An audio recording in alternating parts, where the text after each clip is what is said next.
ser combatido de forma veemente. Ninguém deve ser discriminado, seja por cor, raça, religião, ainda mais por uma condição neurológica, ou melhor, por diferenças. E no mês da conscientização do autismo, esse debate se amplia. E para entender um pouco mais sobre o assunto, eu convidei agora para conversar com a gente a procuradora jurídica das APAES de Pernambuco, Natália Santos. Natália, bom dia.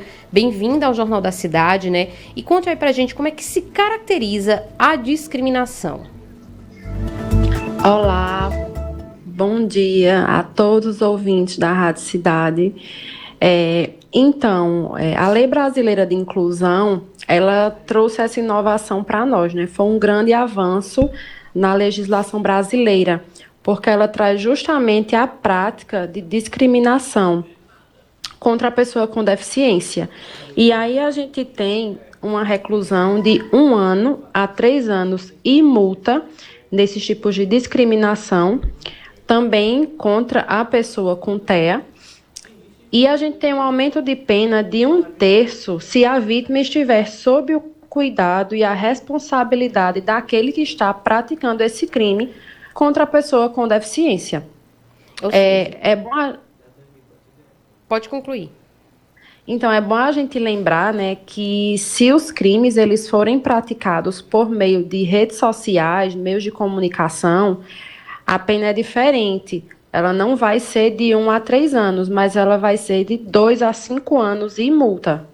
Ou seja, é uma forma de proteger aquela pessoa com autismo, não só da sociedade, mas muitas vezes da discriminação que acontece dentro de casa, com os parentes, né, Natália? Isso, infelizmente, acompanhamos muitos casos, inclusive até com relação ao desvio dos benefícios assistenciais da pessoa autista.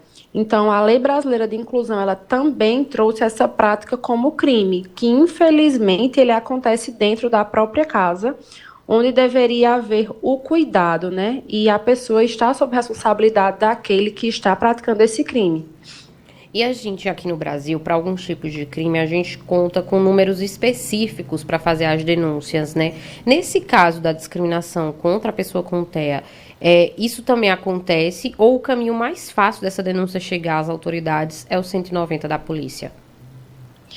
Pode ser também o 190, como podem ser procurados no Ministério Público e nas próprias delegacias, né? Porque muitas vezes até uma ligação torna-se difícil para a pessoa que está sofrendo aquele crime.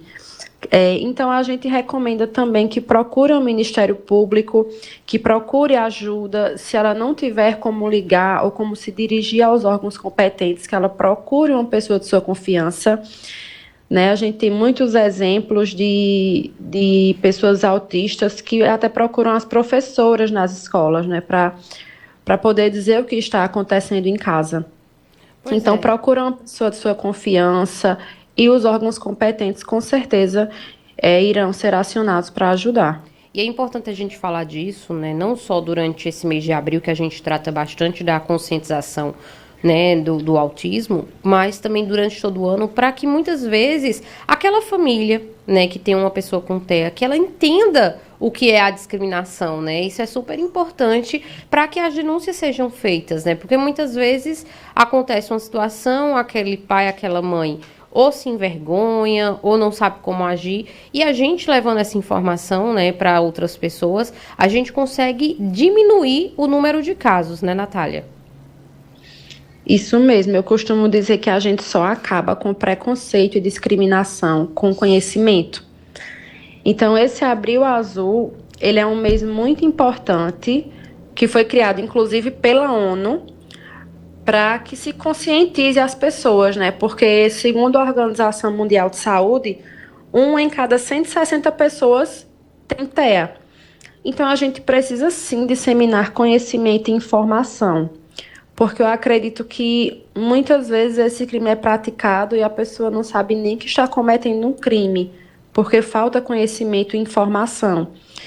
Então, nós, né, na sociedade, é também o nosso papel conscientizar, informar sobre discriminação, sobre preconceito e também sobre inclusão, né, que é a nossa luta diária.